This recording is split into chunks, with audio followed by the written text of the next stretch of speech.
his beloved Prophet Muhammad sallallahu alaihi wasallam. He who is guided by the will of Allah, no one can misguide him, and he who is misguided, no one can guide him except Allah subhanahu wa ta'ala. I bear witness that there is no God but Allah, and Muhammad is his messenger. Assalamu alaikum wa rahmatullahi wa barakatuh. Today is Seerah session number 13, by the will of Allah subhanahu wa ta'ala. Just as I always do, quick revision for last times, what we have highlighted last time, just to keep you on the track, inshallah. Last time we highlighted the following information and concepts. We started talking about the beginning of the revelation, Wahi, Muhammad sallallahu alayhi wasallam. We knew that he received the revelation, he was at the age of what? 40, okay? And last time we narrated the exact literal text of Al-Imam Al-Bukhari, and who was the narrator? Remember? Who was the narrator of last time's session, yes? Aisha radiallahu anha, yes. It was from the highest authentic hadith in Al-Bukhari about the beginning of the wahi, the beginning of the revelation, last time. And one of the most important things that we highlighted last time, the very beginning incident of meeting between Jibreel alayhi salam, the archangel Gabriel, peace be upon him, and Muhammad sallallahu alayhi wasallam. When he came to him and he spoke with him, what did he say? Read, اقرأ. قال ما أنا بقارئ. I can't read. I don't read. I'm not able. I'm not someone who can read. قال ما أنا بقارئ. 3 times. قال فغطني. غطني, which means, when you hold someone in a very strong way and not enable him, then he left him. 3 times. قال فأخذ مني الجهد. فأخذ مني الجهد, which means I lost my power out of the very powerful squeezing, then I was left. He went back to Khadija, and maybe the most important thing, last time we highlighted the reaction of Khadija radiallahu anha. When she said he was very afraid, scared, he has no idea what happens. He narrated and he said, Zammiluni, Zammiluni, cover me with something. He was shaking, very scared, has no idea what's happening with him. When she said, كلا والله لا يخزيك الله أبدا إنك, who memorized what Khadija said in Arabic? Okay, she said 5 things. Let's see if some of them are fixed in your mind. إنك لا تصل. Okay, regardless of the order. One of them لا تصل الرحم. What else? وتعين على نوائب الحق. Yes, one of them. 2. Yes? Yes? تقري الضيف. 3. Yes? something يتيم. تكسب المعدوم وتحمل الكل. Yes. تحمل الكلة. الكلة, the very weak person, which includes widow, orphan, needy. قال إنك كلا والله لا يخزيك الله أبدا إنك لتصل الرحم وتكسب المعدوم وتحمل الكلة وتقري الضيف وتعين على نوائب الحق. This is what she said.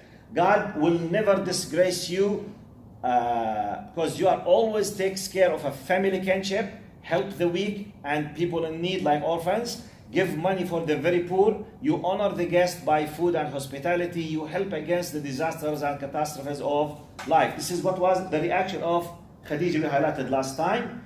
And then we highlighted how Khadija went to Waraqa bin Nawfal. What did we say about Waraqa bin... First of all, who is Waraqa bin Nawfal for Khadija? It's her cousin. He was what? Then he became what? No. He was what? Before becoming Christian, he was what? Yes? He was a mushrik. Yes, that's true. Yes. That's true. Yes, he was one of the Arab pagans. Then he became what? Christian. That's why some people in the letters, they call him Al-Qis Waraqa bin Nawfal. Okay? Used to be. Now, we highlighted something which is very important. I will not repeat it, but it's very important for you to fix, which could be one of the most important things of last time's session. If you remember, please fix it in your mind. It's very important. When he told him what happened, he said, إِنَّ هَذَا هُوَ النَّامُوسُ الَّذِي كَانَ يَأْتِي إِلَى مُوسَى. This is Jibreel who used to come to Musa. Now he has knowledge now. He's a alim. He's a priest from those whom Allah praised in many places in the Quran. When they knew the haqq, they what? Started crying. مِمَّا عَرَفُوا مِنَ الْحَقِّ. Which haqq? Which truth? The coming of the Prophet. They know. They read it. They memorized it. Please, this is very important. They were waiting, but they don't know exactly when and where. But generally, like us. Now, we are for sure aware that Isa alayhi salam will come by the end of the time. It's a hadith sahih. It's part of our aqidah.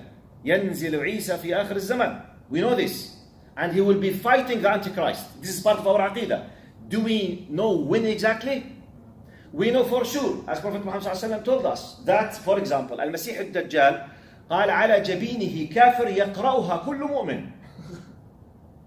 On his forehead, you will read it. واحد بيقول لي شيخ, come on, is there a possibility, if this is so clear, someone will not accept faith? Yes. Do we have now people who reject faith even though they witness all kind of evidences about the khair? Don't we witness now? We do. Anyway, but just keep this in your mind. Especially Waraq ibn Nawfal. By the way, according to some, not highest authenticity of the hadith, but acceptable, authentic hadith, Prophet Muhammad said he made dua to Waraq ibn Nawfal as a Muslim. Because he knew, and he said, قال ليتني كنت فيها جذعا إذ يخرجك قومك. Look how knowledgeable he was. He knew from the history of the prophets and messengers, this is exactly the style of Jibreel when he comes to a prophet. Because a Christian means aware of the whole history of Judaism. Tens of prophets. When they come, how they are welcomed, what will happen to them, how they will be rejected. You know, knowledge, ilm. قال ليتني كنت بها جذعا. I hope if I am a young man when قال إذ يخرجك قومك. When your people will kick you out. Look. قال أو مخرجيهم. Are they gonna kick me out of Mecca? قال ما أوتي رجل بما أوتيت به إلا عودية. No one came with what you have come with, but he was taken as an enemy. This is the most important thing that we highlighted last time. Now I will be building on at least 60% of these things today. Because as I told you, in this session we are not just having information. By the way, information you can take it from the internet. You just go and read the beginning of the Wahy. You can read tens of references, very easy. I need fixing concepts and connecting concepts to come with a clear vision about what is what, when, how, what's the relation, why, the analysis, the explanations, the context, to have a clear concept about your identity as a Muslim. Now, the history of the Seerah for you as a Muslim is part of your identity, because it tells you how Islam was formed. From one angle, to be proud of your history. From one angle, to know what forms your identity, how it was formed. From one angle, to take methodological lessons, durus manhajiyya, how to apply in your life if you are facing something similar to what they were facing. To take lessons, like for example, some people, when they became very enthusiastic, they say, hey, if Allah subhanahu wa ta'ala knows everything, Allah is capable of everything, why keep me silent? Why not to change? To do? Wait. Allah subhanahu wa ta'ala, when He asked us to be in this big lesson, امتحان الذي خلق الموت والحياة ليبلوكم, in this ibtila, He decided to put us into this test, even though He's able to, by kun fayakun, be and it is, to make everything in 1 second finished, khalas. But we are in the test. Now He was able to take Muhammad sallallahu alaihi wasallam into a Medina in a glance of a second. True or false? Was Allah able, subhanahu wa ta'ala, to take Muhammad and Abu Bakr to Al-Madinah just by like this? Was he or not? But why Muhammad planned for weeks and months with Abu Bakr, and they prepared the camels, the rahila, and they collected the security information and they decided to go south even though their destination is north. And when the people, they were chasing them to kill them, the people of Mecca, they were all looking to to the north, and they were hiding in the south. What is this? It's a lesson for you and me. This is the practicality of Islam. If Allah subhanahu wa ta'ala helped Muhammad sallallahu alaihi wasallam by extraordinary ways, where is the role model for us? Question. Now you are facing a problem. It's part of your test.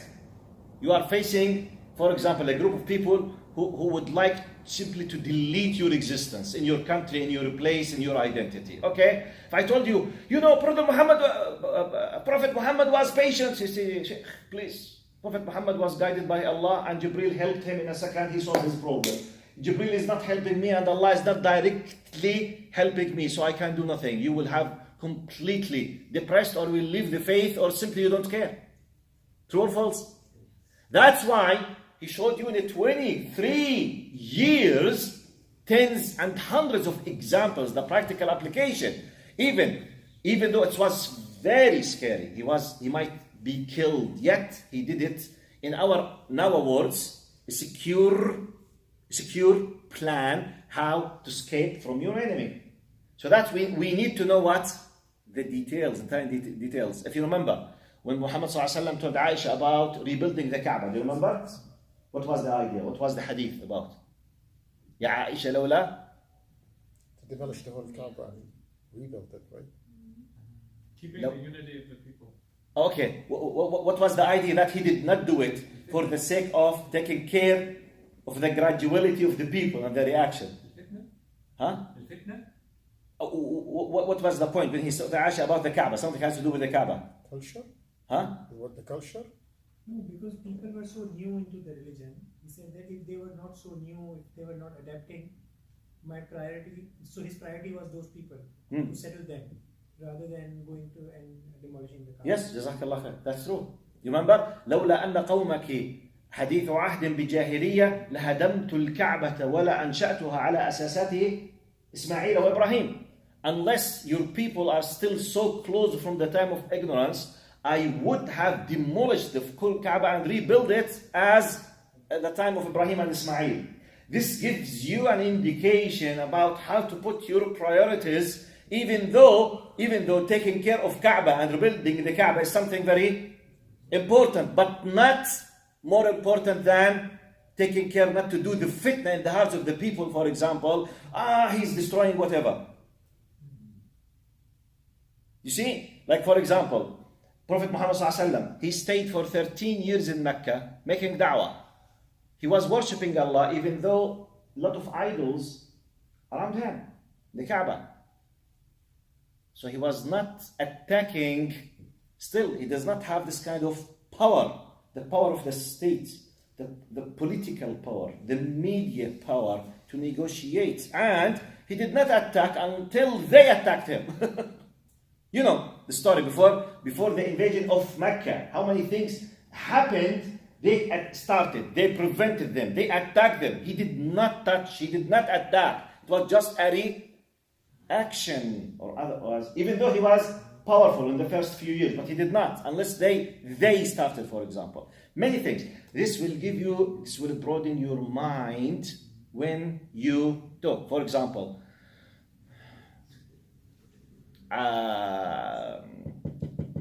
the alliance of the Hilf ibn Jad'an, the Hilf al-Mutayyibin, do you remember? قال لقد دعيت إلى حلف وأنا غلام مع أعمامي لو دعيت إلى الإسلام بمثله لأجبت. If I was going to speak with non-believers for the sake of taking something against injustice. This will help me in what? I told you that some people, unfortunately, they believe that it's haram to involve in politics as a Muslim. So therefore, they do not support any party and they do not involve in anything, because involving in a non-Islamic country is completely haram. Like your rights. The law in this country, if you do not have someone to represent you, what will happen to you? Now, you want Islamic schools, but by law, you can support Islamic schools, and Islamic schools can disappear, by the way, by law. If you want Islamic school, not just to have them, but to have them funded. This happens through what? How? In this country, if you want Islamic schools not just to exist, to be funded. By the way, Catholic schools, are they funded or not? Yes. Why Islamic schools are not funded? So, don't we live in a country of equality and democracy and human rights? True or false? But why Catholic schools are funded and Islamic schools are not funded? To change this, what do you need?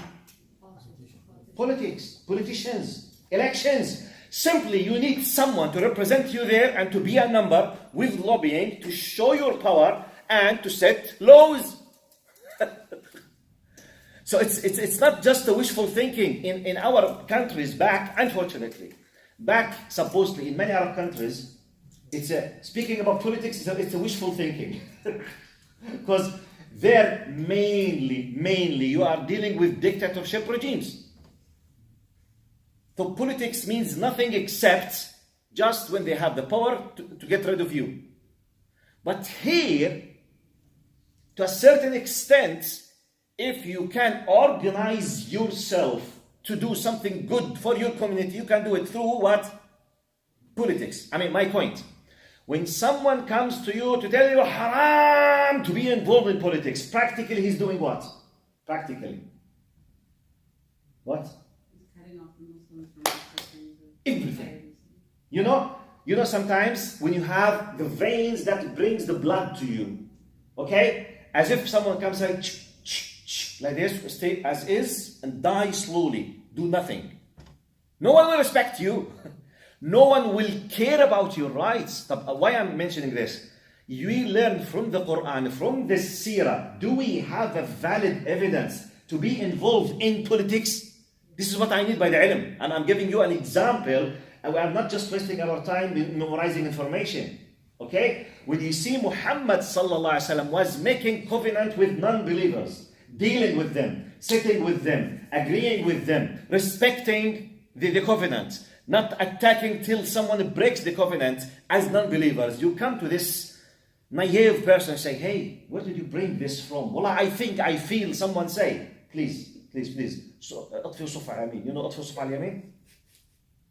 It's untranslatable, والله. This is a pure Jordanian Palestinian one. Seerah, translate. شو يعني أطفئوا صف على اليمين? In Canadian mentality. شو يعني أطفئوا صف على اليمين? Like cut left. Stay on your side. يعني cut left, move left, like to the side. طبعا بالمصري اقري اقري نفس على فكره. انا بدي الروح سبيريت الترجمه. anyway ادخل صف على اليمين. get lost روح من هون يعني. anyway I mean, for example, when you see Yusuf alayhi salam in the Quran, when you have the knowledge, Yusuf alayhi salam, he was the prime minister or the ministry of finance in a government was led by a king. صح? Pharaoh, Egypt. Or the king of Egypt, he was what? No, by the way, it's not the time of Pharaoh, it's the time of the kings, the Hyksos at that time. But I mean, in terms of faith, believers and non-believers, what was the king? Kafir. Yusuf alayhi salam was what? A prophet. It's not just a Muslim, a prophet. I mean, I'm just paying your attention sometimes how we take direct and indirect evidences to validate something in our daily life. My point is just an example to tell you how we can benefit from understanding the tafsir and the seerah. It's not just to have information. It's while you are in your weeks, I'm facing this problem. This is something, it's simple examples, not very complicated, okay? Anyway, let's now build one of the great lessons from last times. You will be shocked now to tell you about one of the great. I will go to Khadija now. Khadija, last time you highlighted how great she was. True or false? I want to highlight something as a dars for us. I will highlight the concept of very tough, difficult moments and credibility or credit. Fix this in your mind. Let's take a lesson. Muhammad ﷺ was a husband for Khadija for 15 years before this horrible thing came. True or false? Right. He faced something he himself was not able to do. Now, for the first look, for some people, they say maybe he's crazy, maybe he's afraid, I don't know. Her quick reaction, كلا والله لا يخزيك الله أبدا فإنك 1, 2, 3, 4, you are such and such and such. What happened now? I'm sending a message to husbands and wives now. When you are in a big trouble, what will save you with your partner is your what? Credit. رصيد. رصيد. يعني in Islam, we do not accept the Turkish, Egyptian, Syrian movies. بابا حبيته. تعرفوا بابا حبيته هذا? Why do you want to get married? بابا حبيته. تعرفوا بابا حبيته? I loved him. تعرفوا هذا بابا حبيته؟ يعني أفلام التيك توك. As we see in the طبعا the most well-known 3 series of films طبعا بالعالم العربي الأفلام المصرية والأفلام السورية والأفلام التركية المدبلجة. This is the most well-known 3. فحبيته يا بابا. That's it. طب حبيتيه ليه؟ بيضحكني. ايه ده؟ You know, this is just a waste of time. I mean, the love that we see in the movies, it's just fake. Let's speak about the true love. True love comes because of the credibility, credit, رصيد. Now, many people, they start hating their partners because when they face the problem, they did not stand next to them. The question why in many cases he or she does not stand with him or with her. In my opinion, as I consider myself an expert in this. I consider myself a tough expert in this. I'm sitting, speaking, counseling marriage conflicts between husband and wife since 37 years. Sitting, listening, and dealing, handling, tackling. Why? I can tell you with full confidence. One of the main reasons why they do not support because there is no credit. You build the credit. You, whether he or she, when you build the credit, when the problem comes, she will be very happy to support you. Now, loves come. So don't let them cheat you and tell you, be aware that love, true love, comes after marriage, not before. There is no love before marriage, and I'm ready to challenge anyone on earth. Before marriage, it's just i'jab, attraction, okay? You are, admiration. I admire him. I like his style. I like her face. No. True love, bad experience. Conflicts. When he sacrificed, when she sacrificed. Now, credit. When big things come, credit plays that up. One of the beautiful stories I witnessed, there was a big problem between two parties. I know, let's say two parties are fighting. I'm witnessing the fights, which is very tough. And I was speaking with a third party, okay, talking about the two parties who are fighting. So he gave me like a wisdom. He said, this, let's say, imagine that this is party number 1, party number 2. They are fighting. Now, this is party number 3, speaking with me about the problem, and I know the whole parties of the problem. Now he was telling me, he said, I know that, let's say, Mr. X, really has done a lot of bad things and he deserves such and such. However, I can't stand against him because he has a lot of credit in my history. I stopped. This person is telling me, he said, I don't blame you if you decided whatever. I don't blame this, whatever he decides. I can't take a stand against him because of the credit. He wanted credit. He said, I know him since 25 or 30 years. And he has done a lot of great things. I know he's in a mistake now. But I personally, I can't but forgive him. I don't blame anyone if you don't forgive. He said, I'm not blaming anyone of you. You can all not forgive him. I personally, I can't but forgive him. Why? Because of credit. Please fix this in your mind. This is applicable. الله يجزيك الخير وبارك فيك. جزاكم الله خير. شكرا جزيلا. بارك الله فيك. جزاكم الله خير. Thank you.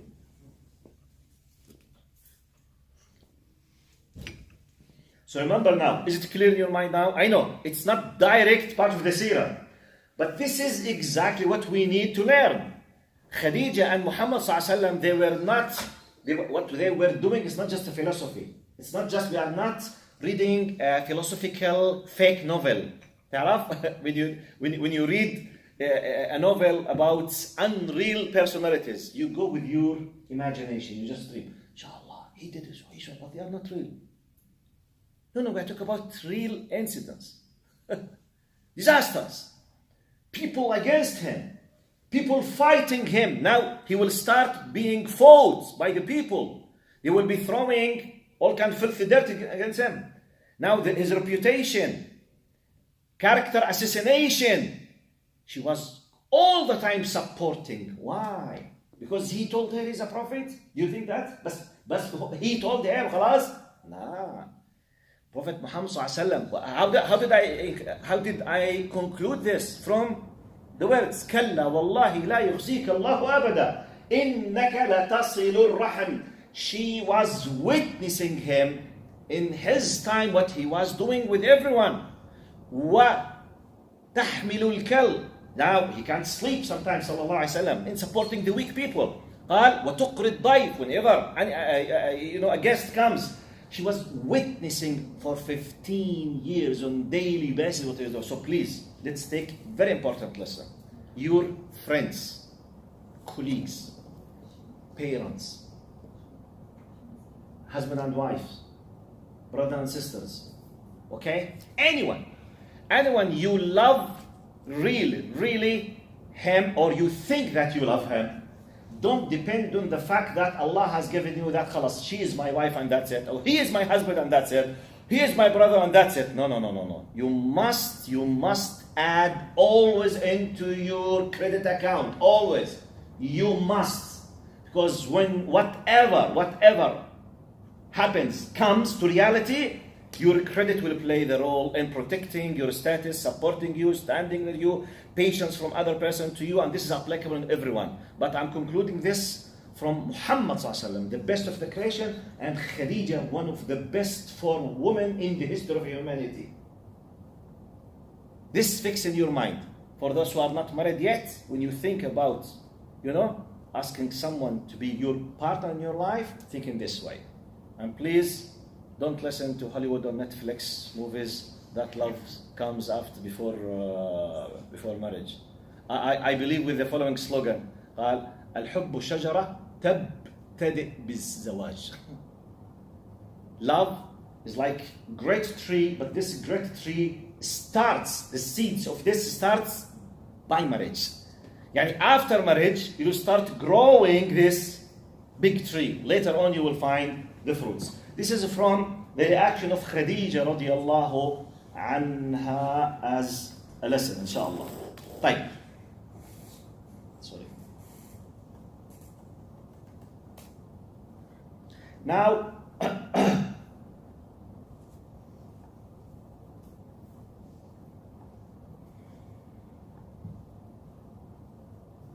I need to I told you that when I prepare from about 6 to 7 resources. One of them is a Dr. Muhammad Saeed Ramadan al-Bouti. He's one of the scholars of Syria.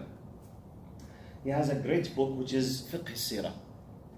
Now, Muhammad Saeed Ramadan al-Bouti, now we have a new points.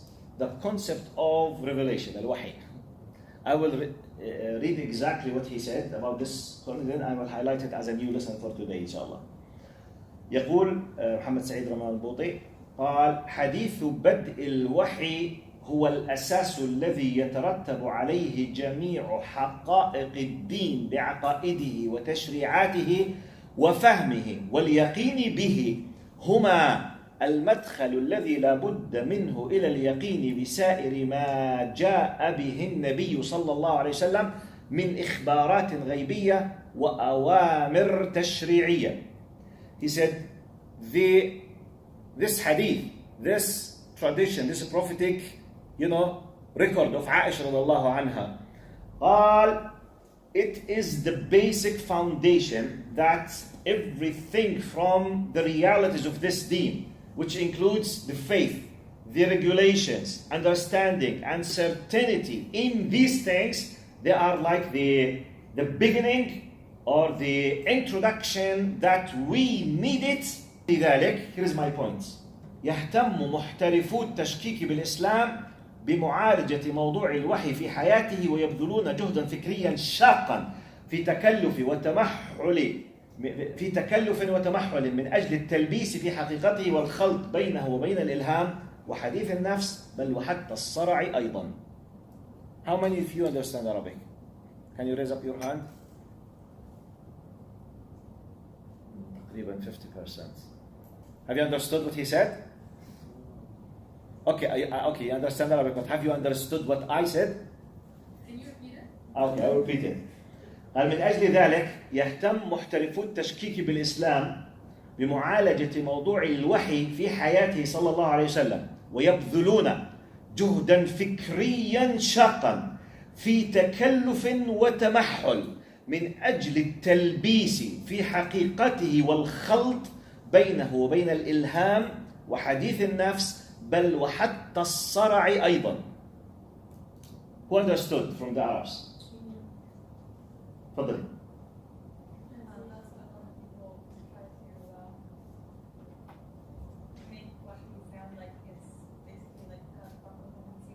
Okay.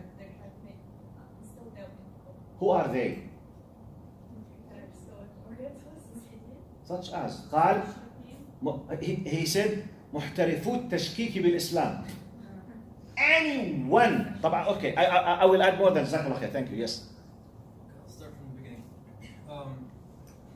The professionals in trying to create doubts about Islam, they spent a great deal of effort and time and struggle to try to mix between the Prophet ﷺ the truth by way of making it seem like delusion or schizophrenia. قال وحتى الصرع أيضا. That's true. جزاك الله خير. Yes. Both. I mean the idea. Al-Bouti is paying our attention to something. By the way, for you, most of you, if you are not academics yet, if you are not, let's say, connected to the world of the scholarship in the humanities, and especially in Islamic studies in the West, if you are not connected to these circles, you don't read what Orientalists, what in humanities, when they mention the phenomena of prophethood, from secular, liberal, materialistic point of view. When they deal with this, many of them, they accuse Muhammad as what? It's just delusion. Okay? Or epilepsy. Wahm. Okay? Imaginary, just, he was just, it's just delusion. Wahm, khayal or something. قال محترفو التشكيك بالإسلام. The professionals in making doubts of Islam, the enemies of Islam in general during the history, they put a great effort on this. If they succeeded in this, what will happen next? What is next phase? If they succeeded in spreading the idea among Muslims that the phenomena of revelation could be a delusion or epilepsy. Next step. Huh? He's not a prophet. But if he is not a prophet, There is no Islam. everything in your hand should be thrown into the rubbish bin. Everything. والعياذ بالله. Quran, Sunnah, Hadith, Islamic fiqh. So they attack the source. They try to plant the seeds of doubts. We don't know. Maybe he was, something. طبعا, it's a long story. The idea, by the way, now the funny things, by the way, I will be very academic now. I will do my best to be really as much as I can academic now. I'm a specialist in comparative religion and Islamic faith. And I spent 6 years in the UK just studying comparative religions. So my supervisor was a priest.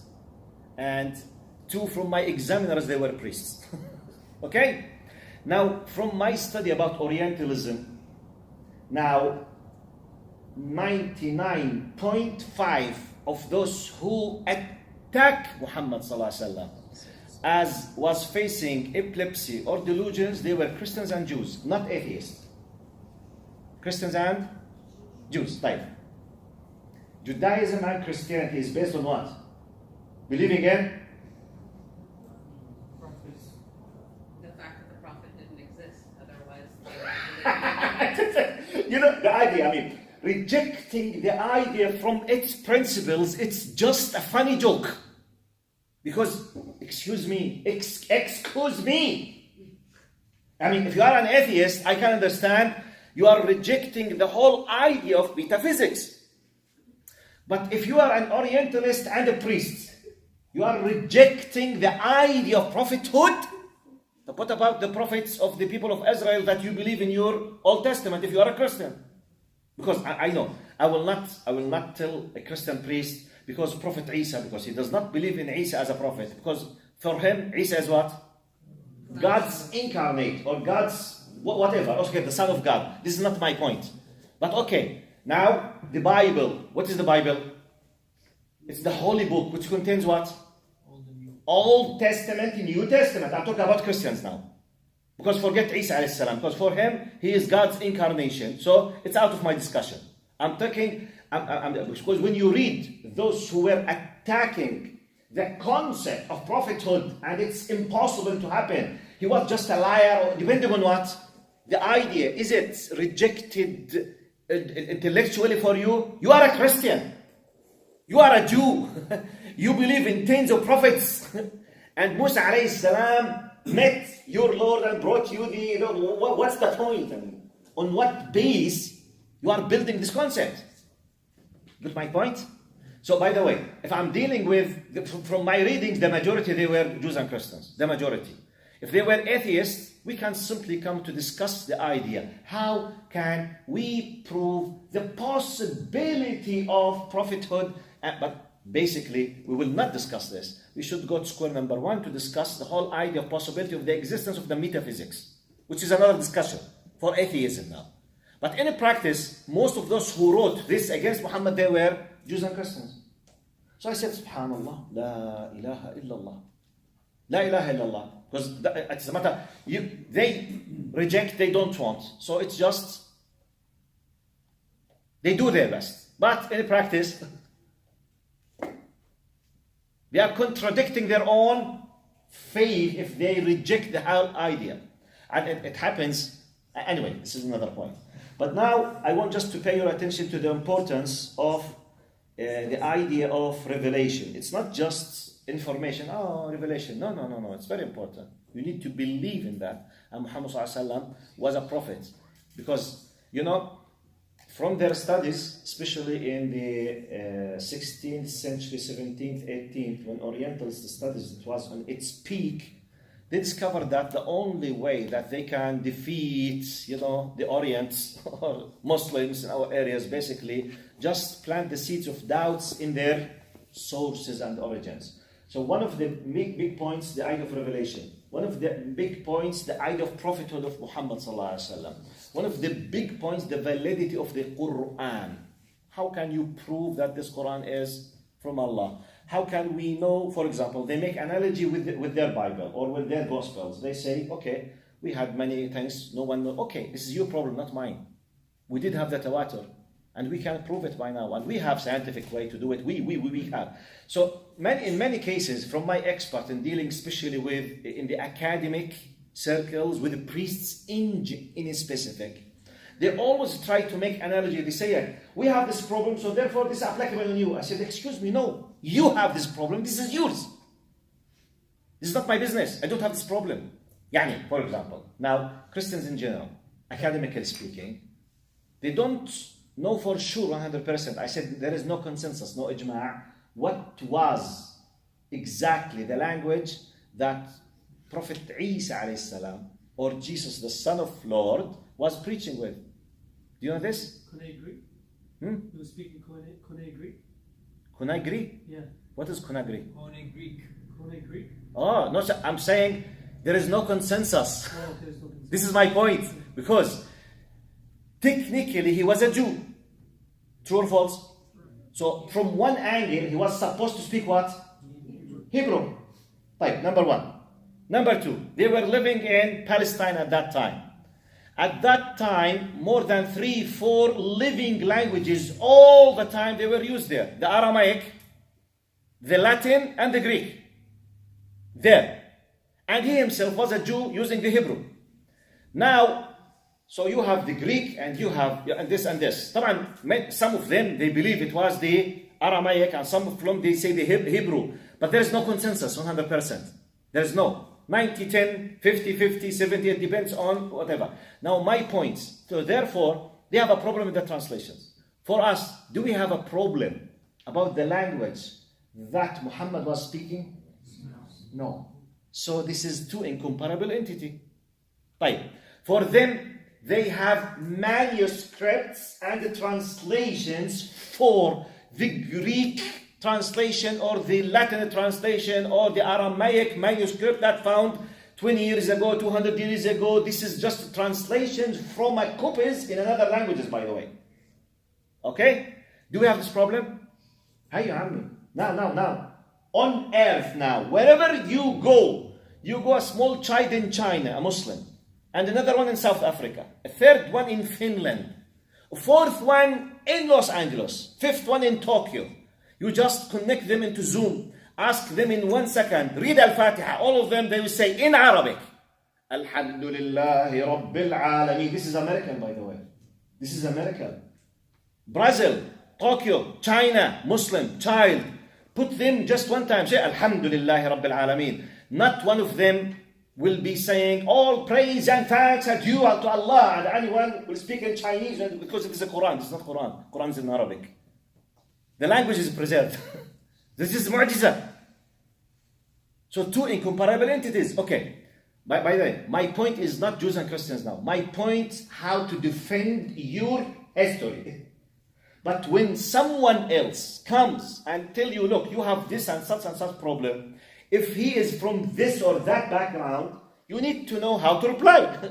Plus, in case if this doubt found a space in your heart, I'm just giving you the answer, how to deal with it. If, in case, how can I prove? Yeah, tens of times. Now, you don't have the problem. Because sometimes, look, we have this problem. Okay, you have it, I don't have it. So please, mind your business. Go and solve your problems alone. By the way, the same thing happens between secular Arabs and secular Europeans. Europeans, they had a problem with their religion. That's why they came up with secularism with the French Revolution. Did we have a problem with our religion and our religion was oppressing us and we need the secularism to get rid of the religion? We don't have this problem in our history. Why to apply your history on mine? Why? That's why some Arab secular people, now, they are highly misled when they keep calling, we will not have new civilization unless if we did like the West, when they forsake religion into the corner and started applying the concept of democratic secularism. This problem is not applicable on us because our religion did not do any problem in our history against us from political point of view. Anyway, But I'm just giving you an idea how to deal with doubts that will come against your history and the core point, which is the revelation. الوحي. يعني حديث الوحي, simply, right, you believe in this nonsense? How come? Okay. If this person is a Jew and Christian, احكي له سامحني معلش, let's have a very nice discussion. يلا. Please invite him to Tim Hortons. Wallahi. And you ask him, Wallah, really? You ask him, like when I do with atheists, for example.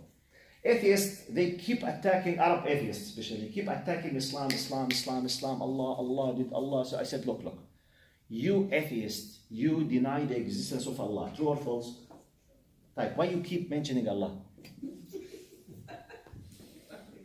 Wallahi, you claim that Allah does not exist, okay? All the time. Allah did so and so. Allah does not exist for you.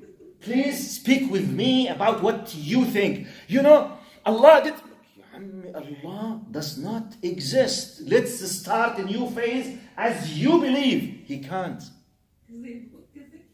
They can't. I mean, the point, the contradiction. You get my point? I mean, the idea, you can't find an atheist who will give you a full vision about how he can give an explanation for what we say, the big questions of existence. الأسئلة الوجودية الكبرى. Have you heard this terminology? قال من أنا؟ من أوجدني؟ لماذا أنا هنا؟ ما المطلوب مني؟ أين سأذهب؟ ماذا سيحصل معي ولماذا? Who am I? Why am I here? Why do I exist? Who brought me to exist? What will happen to me? Where I will go next? What will happen and why? This is called the big questions of existence. أسئلة الوجود الكبرى. Can you find an atheist provide you with answers for these questions? ما في. He will say, look, Allah مش كتيفة. يا عمي, Allah does not exist. يا عمي, give me answer about this. Where did we come from? Coincidence. How? Explain it to me scientifically. Coincidence. يا عمي, شو coincidence? Coincidence. خلاص. طيب. What I'm supposed to do? Coincidence. طب your wallet was lost, coincidence. No, I will go to the police. Someone has taken it. No coincidence now. All the tax money were disappeared from the country. Coincidence. No. We will sue you. I was not able to pay the tax because coincidentally the money disappeared. No. Feel logic now. Logic. But everything else is what? Coincidence. No answers. I mean, the point is no answers. Okay, imagine I'm an agnostic. You know the agnostic? Agnostic it's either the one who does not know whether God does exist or does not exist, or he is the one who knows that God does exist, but he does not know which religion is true. Because Jews claim that they are holding the truth. Muslims claim they have the truth for him. Buddhists, Christians, and so on. He said, I'm in the middle of nowhere, agnostic. Okay? Imagine I'm an agnostic. You, atheist, give me an explanation, convince me to be like you. Give me questions. What do you think? My answers. This is the idea. I'm just trying to give you a way of thinking when you adapt your religion, because most of us, we were born Muslims. Okay? Born Muslims. Not necessarily exposed to these questions. What happens when some of you go to the university, or maybe you are in the university, but you are not connected to these areas? Sometimes now, because of the social media, the TikTok, the Facebook, the Instagram, a video comes in your mind, boom. Wallahi, just a few days ago, one of the brothers came to me. He said he was shaking. He said, look, the brothers of mine, they were attacking, they were, asking him about one of the verses in the Quran. Look, where Allah subhanahu wa ta'ala is asking Muslims to kill everyone, and they told him, those people, unfortunately they are Canadians, they told him, look, how Muslims, they are commanded to kill specifically Jews and Christians. This is what they told him. He said, is that true? I said, but it does not exist in the text. They say, okay, but the meaning, just to kill Jews. I said, this is wallahi haram. This is, I proved to him in Arabic and in English that this is not true. Yet, some people outside try to fix in his mind, I think he's in the school, look how your religion is asking for such and such. Now he has no idea, no knowledge, he does not know the context. I just opened, simple, I said, look, 1, 2, 3, this is the meaning. Give a simple answer. He said, Wallahi, like this. I said, you, oh my God, no, thank you. Khalas, you answered my question. Now, if he did not come to me and ask me, they were just, misleading him, planting the seeds of hatred in his heart against the Quran in a false argument. Has nothing to do with the reality, but he has no knowledge. Anyway, sorry, if you raised up your hand, yes. Yeah, so just a question to that. So when we're just trying to talk to such people, is this a discussion about like Islam versus like whatever, and there's one of those people that are very stubborn and whatnot. So in terms of like our approach to like the Dawah, from that aspect, like what should our approach be? Should it be, okay, like I'm willing to talk to you if you're willing to listen to me, or what is it? What should be our approach that is like professional, or like that is appropriate? Okay, repeat to me the incident basically. Are you in the street da'wah, for example? So just like, just not like professional, like all-time da'wah, like, just conversation to your friends. Okay. Or like just that, like just a regular conversation, and like those people that you're talking to, they'll always argue. They're always going to be stubborn. They're not going to listen to you. So what should your role be in that situation as? And I believe personally, your main role, you need to do ijtihad in every single incident. You must be mujtahid. You know mujtahid? Mujtahid, which means you need to evaluate at that very specific moment. Is it better for the sake of Allah to proceed or to stop? The general idea that you have does not necessarily that you must apply it in every single moment with the same person. Because sometimes the context is different. Sometimes maybe he or she is emotionally touched with something. Maybe he or she is interested now. Maybe he is now ready to listen. So you need to do ijtihad, a quick evaluation. Whereas, as we say in Islamic jurisprudence, the maslaha. Or not to speak, to keep silent or to do something. The idea, Ya Allah, for your sake, I want to explain, or I want to defend, or I want to gain ajr by highlighting something. If, to the best of my knowledge, if I spoke, I will cause more damage, just keep silent. Because the idea is it's not to fight. It's not to argue.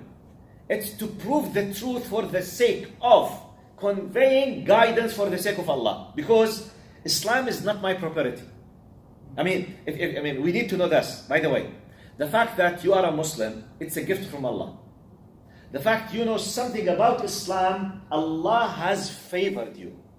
The basic minimum requirement of reaction to be thankful 24/7, on top of being thankful, basically to convey this gift to others. Because it's not yours. It's a gift. And this gift is transferable. And it must. So it's ideal, like for example, imagine yourself, it's just my very quick, simple example, okay? Imagine you are a robot, you can't move without energy. And someone, has given you this power. And this power, just by touching another robot, you will have the same power. But you need to ask the permission of the other robot to be accepted to be touched. And he will enjoy the full power 24/7. And you know that this robot cannot function without this energy. You have it without any whatever, but you have it. And you know how beautiful it is because you are functioning and feeling very happy and you have the power. So you need to transfer the power. But the condition is to accept. Plug in. Okay? You have it. Now you need to take the permission. If he accepted, oh my God, thank you very much. Okay, yalla, go and give it to others.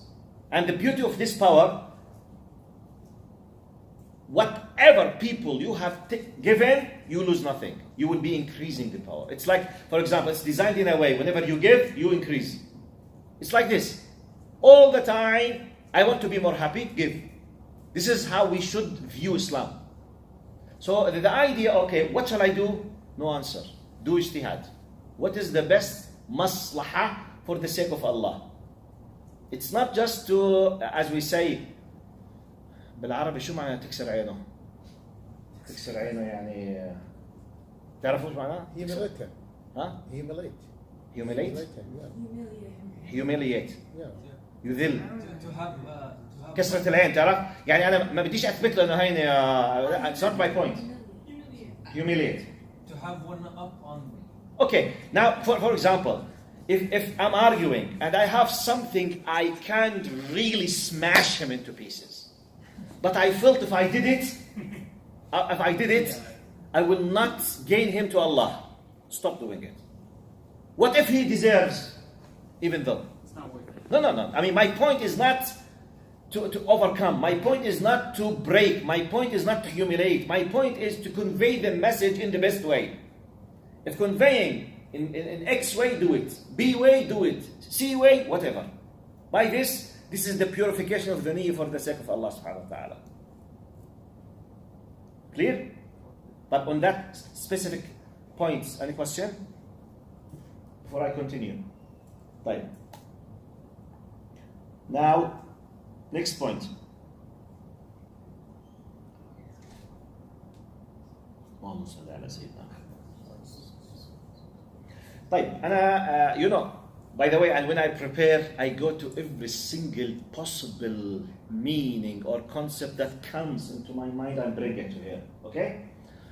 If you remember last time, I told you that the incident happened with Khadija, but the narrator was Aisha. Khadija and Aisha, this brought to the mind basically how many wives Prophet Muhammad ﷺ did have. And what was the beautiful, excellent relation between them. And from another angle, in specific, why I need this? I need this because one of the points that the doubters or the enemies of Islam for centuries, they tried to attack Islam through is, look to your Prophet, how many wives he got married with.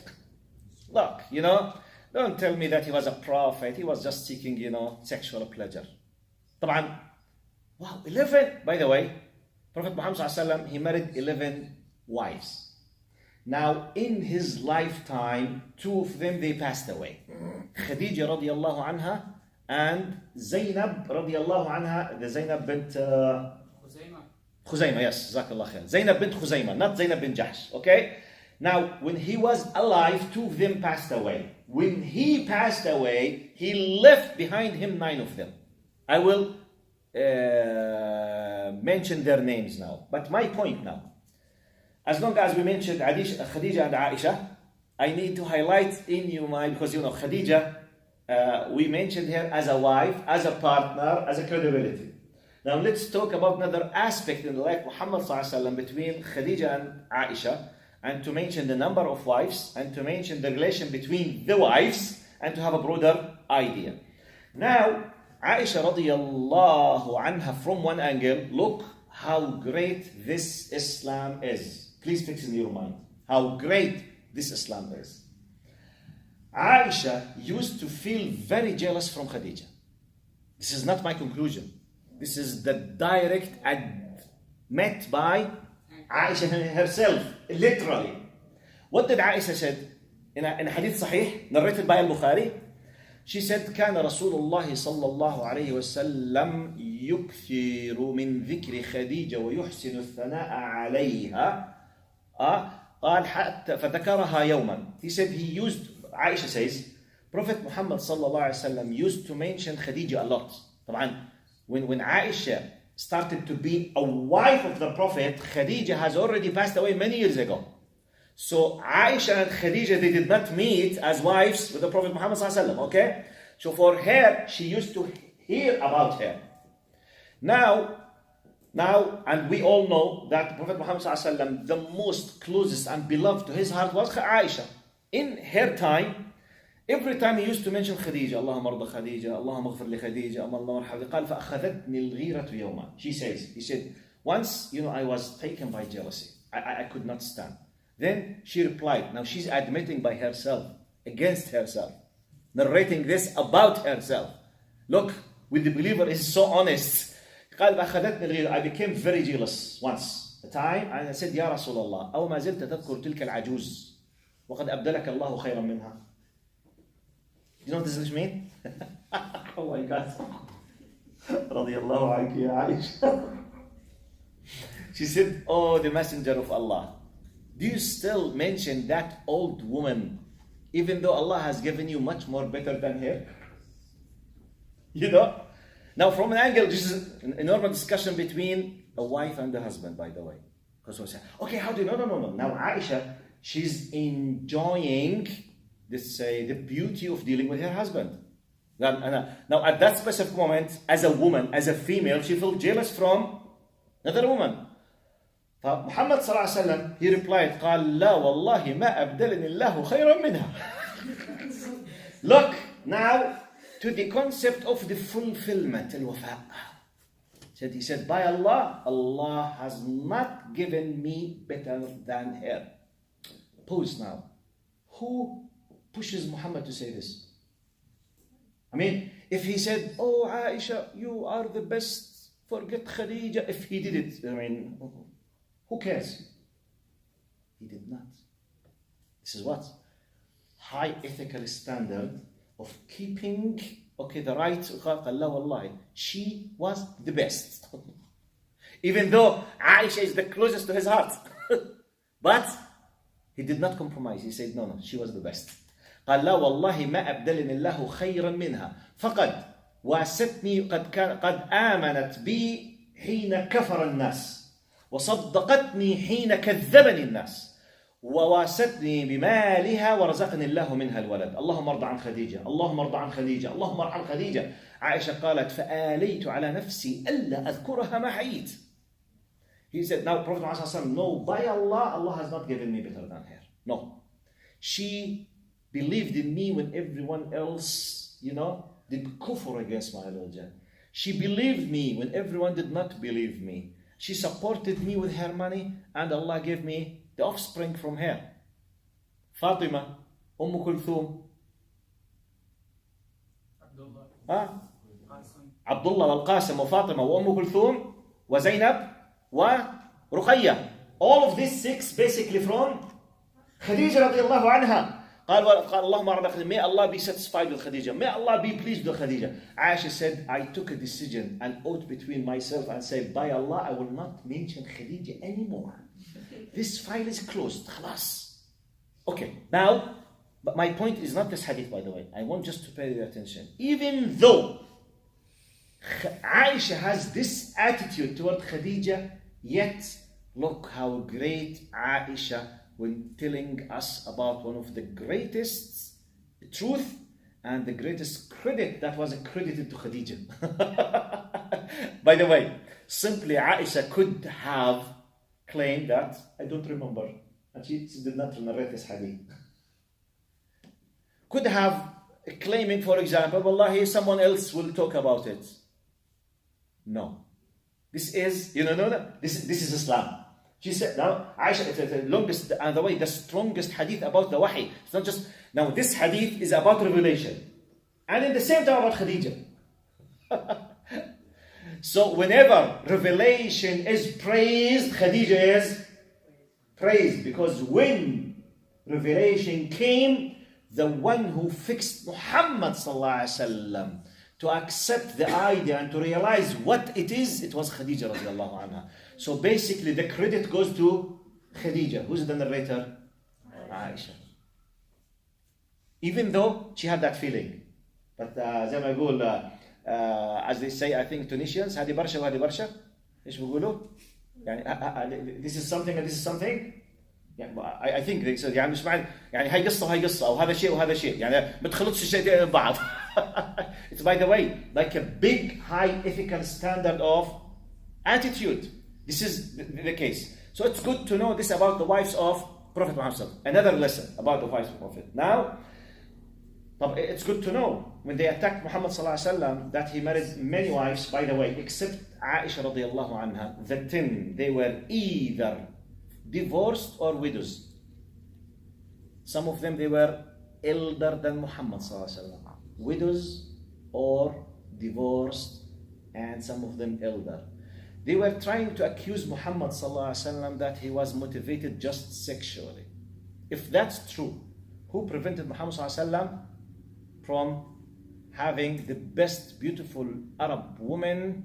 Definitely, for men, if you have a power and money, basically men, they will not marry divorced and widows and elderly people. True or false?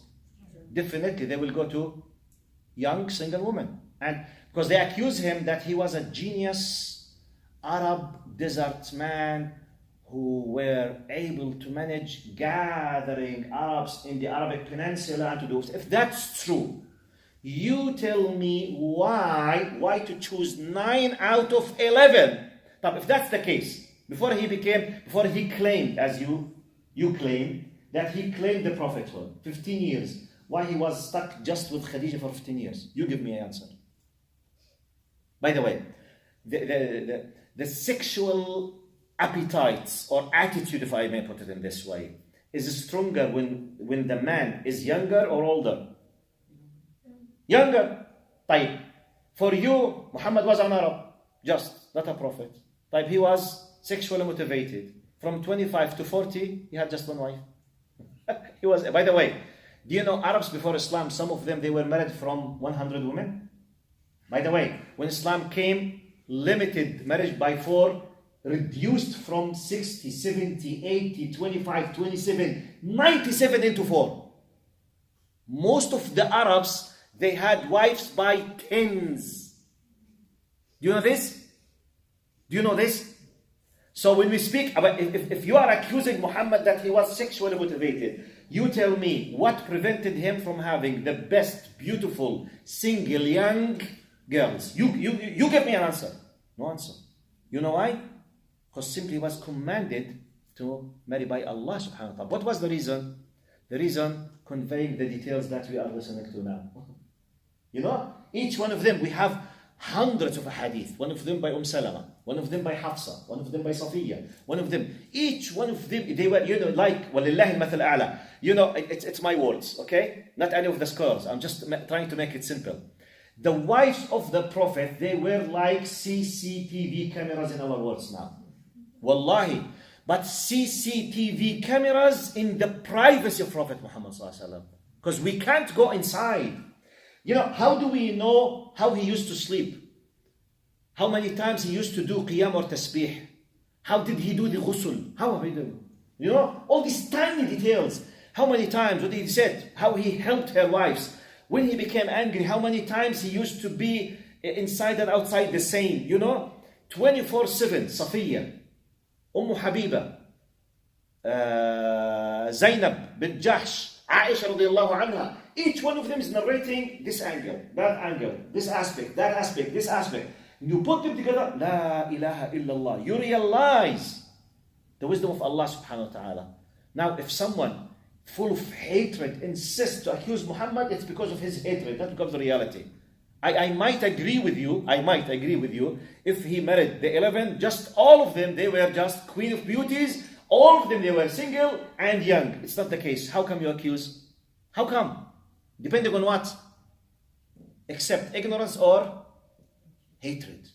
No other explanation. That's why sometimes to solve a problem, it's just not, you don't need logic, you need information. Because if you don't know that 9, by the way, it's 9, 10, because Khadija, she was a wife before Muhammad sallallahu alaihi wasallam for another man. So, except Aisha, 10 of them, 1 out of 11, a percentage is what? About 8.5%. Which means Prophet Muhammad sallallahu alaihi wasallam in 93% of his life, he was married from a non-single and from widows and orphans. So on what basis you claim that he was sexually motivated? You see? But now, if you don't know, if you know just he was married from 11, ooh, okay, go to details. As they say, الشيطان يكمن في التفصيلات. Devil works perfectly in where? With details. details. You don't know the details. Oh, why? Some people, they start shaking, having a bad attitude against whole Islam. Prophet Muhammad, Habibi, go and study well. Go study your decision. Study, know your religion, but then take the attitude you want. Take your decision, no problem. Even if you decide to leave Islam. فَمَنْ شَاءَ مِنْكُمْ فَلْيُؤْمِنْ وَمَنْ شَاءَ فَلْيَكْفُرْ. But don't depend on a fake misunderstanding. This is the point. طيب. Now the other message, which could be the final message, inshallah.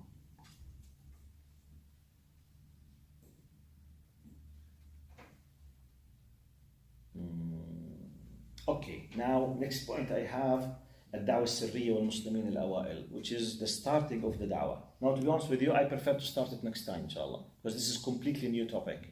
But I will prepare you for this. We will start talking about the first 3 years of da'wah. It was secret. Why it was secret? How many of them, what's the number of those who accepted Islam at the very beginning?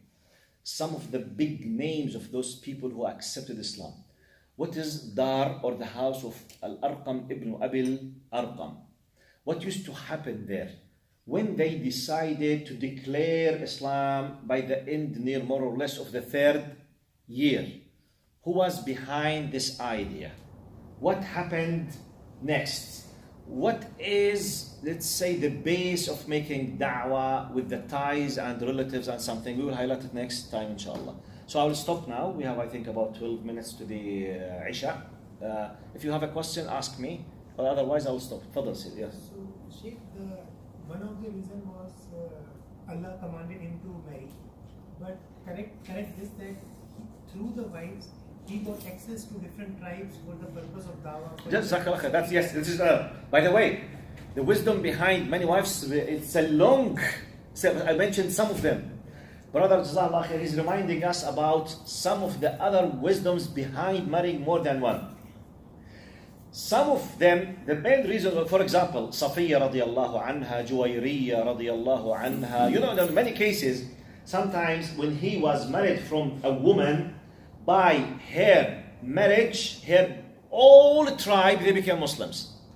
It's to have this kind of great ties between Muslims and other people. Because, by the way, and this happens in our life, by the way, royal families during the histories, East and West, North, South, even in whole Europe, now, up to this moment now, you know the big story between Harry and Meghan, شو اسمهم Harry وإيش هذا؟ Maggie? Meghan. Yeah. Harry and Meghan, you know that the whole idea basically, it's a royal family. Yeah, she's black. Because simply someone decided to take someone from outside the family. As the blood ties is not something simple. It's not an easy thing. It has a big story, to a degree that you have the big fight between the royal family in the UK against this young man. To a degree that, you know, شو بسموها the title of being a royal or a prince was taken because he decided to go outside of the custom. So it has a power. And so, during the history, by the way, big wars between countries was controlled by marriage. Just when this country knew that their daughter is the wife of the king of the other country, khalas, peace, completely. This is the nature of the people. Immediately respect. They will consider, you know, بيقول لك هذول اخواننا. You see, they are their maternal uncles, خلاص. Uncle, aunties, بيصيروا. Just by marriage, the whole country will have full peace. Subhanallah. Yes, sister. The only reason Queen Elizabeth ever came to power was because she's the daughter of the second son. She was never supposed to be queen. Her father was never supposed to be king. The older son gave up the kingship because he married a divorced woman, even though she was part of the royal family. Because he married a divorced woman. Yeah, And she was American too. Yeah, and he wanted to marry her, but they don't allow them to marry divorcees and still rule. So the only reason Queen Elizabeth even came to power was because of that rule. Subhanallah. Because he married the wrong woman. That's it. He wasn't allowed to get married. Imagine if this happened in the Islamic regulations. Yeah, that's one of the main reasons why he married divorced women, was to show that they're not used goods. They're still, wonderful people that you can still marry. Subhanallah. Ya Allah. It doesn't work. Muslims did it. We still have. I think we have 10 movies in Netflix and in Hollywood about this. 5 of them will have the Oscar. If Muslims did it. Yeah. Yes. But like, it's still wrong in our culture, right? Our culture still, like, for the women that are divorced, they still have such a big problem with The that. culture, not the Islam. I know. It's so Wallahi, sad. sister, you know, Wallahi, I agree with you. That's why, and now we are, as one of the intellectuals, Arab intellectuals from Egypt, he said, جاهلية القرن الحادي والعشرين. Or in his book, he said جاهلية القرن العشرين, because he wrote it in the 20th century. He said we are living in the ignorance of the 20th, and I add now 21st century. Yeah. Because, you know, when you read, for example, the biography of the Sahabiyat, it's amazing. You will read, she was the wife of such and such Sahabi. He divorced her. She became the wife of such and such Sahabi. He passed away. She became the wife of such and such. It's so easy in the society. He divorced. She divorced. He married. She married. Close the fight. No one. Everyone was married, by the way. So no one was saying because There's no fitness. it's yes, but it's a culture. It's an Arabic culture, Somali culture, Pakistani culture, Afghani culture. So it has nothing to do with Islam, unfortunately. بس الحمد لله على كل شيء. Yes, brother. The revelation, during the revelation of the Prophet Sallallahu alaihi wasallam. Khadija, as the Prophet mentioned, Khadija is the great woman, but the Quran did not mention Khadija. Why? Why? This question why? Yeah. Like, okay.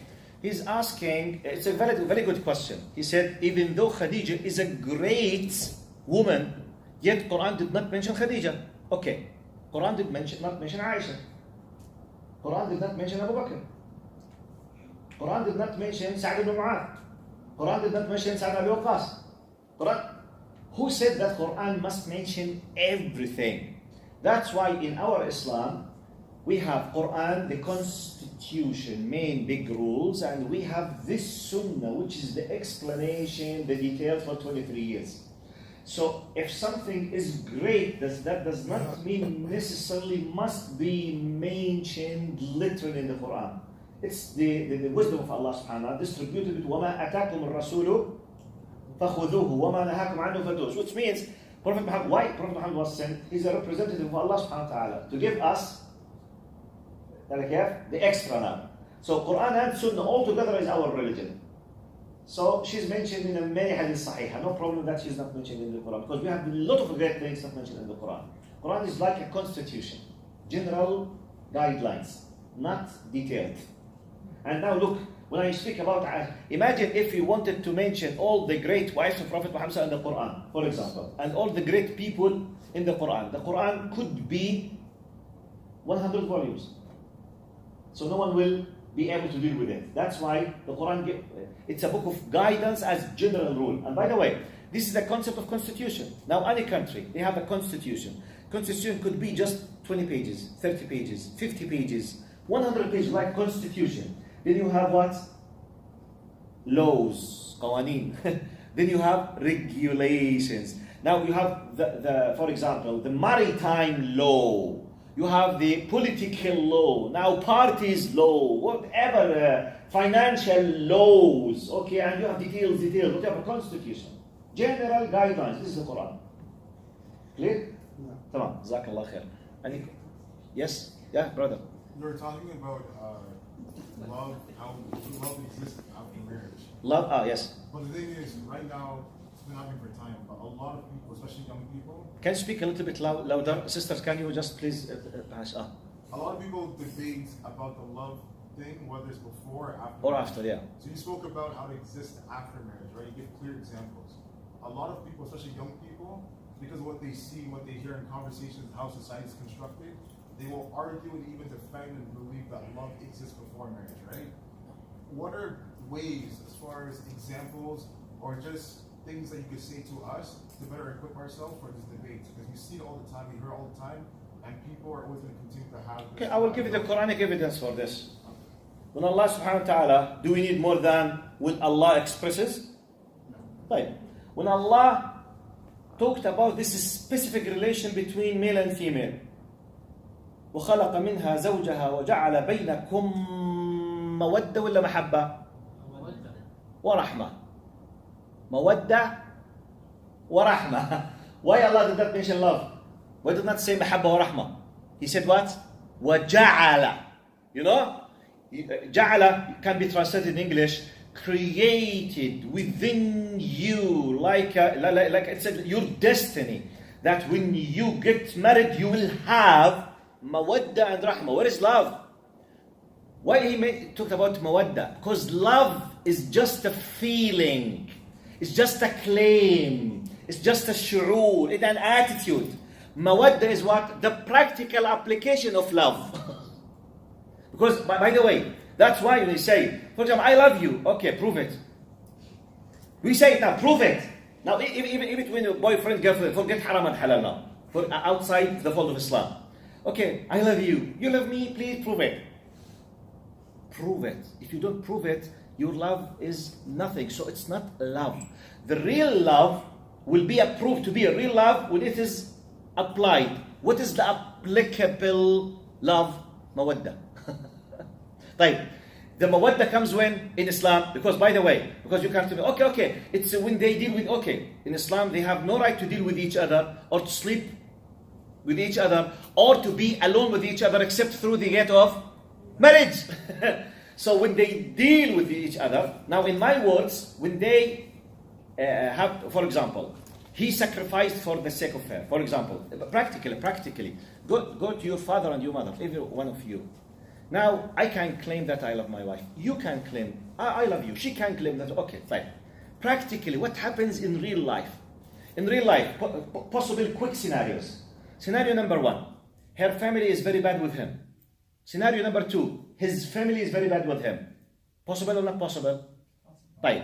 Her family is bad with him. He became so patient because he loves her.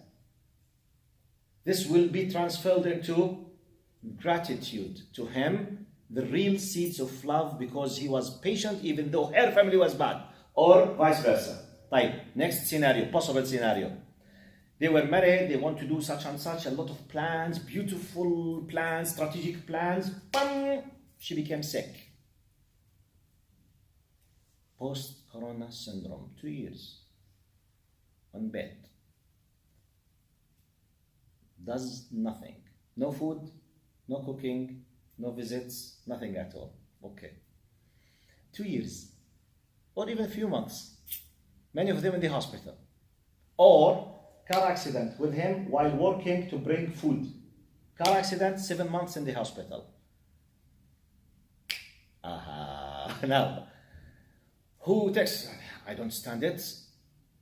Divorce, I don't care. Willa, acceptance, support, care, taking care, fulfillment. Okay, here comes the real love, and so on and so on and so on. Or you see, so what is love? Love is just a theoretical word. It's nothing. I love you. Why do you love me? By the way, no one loves anything unless if there is a benefit behind it. Wallahi, we say, for example, I love coffee. Why? Because I enjoy drinking it, so I'm benefiting. By the way, why do you love your wife? Because she's nice, because she is helpful, she is understandable. If she's bad, or if he is bad, so there's a benefit. So when this benefit becomes the norm all the time on ethical basis, this will prove you will see the love practically, or otherwise it's just a theory. Yes. I have a separate question, if you wouldn't mind me asking. So we have just 2 minutes, by the way. Okay. Yes, huh? Oh no, still 4 minutes. Yeah. What advice would you give us youth that would like to impact other people in a positive way through healthcare, through entrepreneurship, through any aspects of life? Repeat the question. So what advice would you give us, youth, who want to make a positive difference, or like a positive trend in the society, you know? Because like in the media, like we're portrayed as, you know, like in the negative way. So like how can we, you know, like... It's a big question. Can we try to? Can you ask me this question next time and remind me at the beginning so that I save at least 7 to 10 minutes for the question? Because this is a big question. Okay? Because I think we have just 2 minutes. Jazakumullah khair. Remind me at the beginning. I will answer it at the end, inshallah. Jazakumullah khair. Thank you very much. Assalamu alaikum wa rahmatullahi wa barakatuh.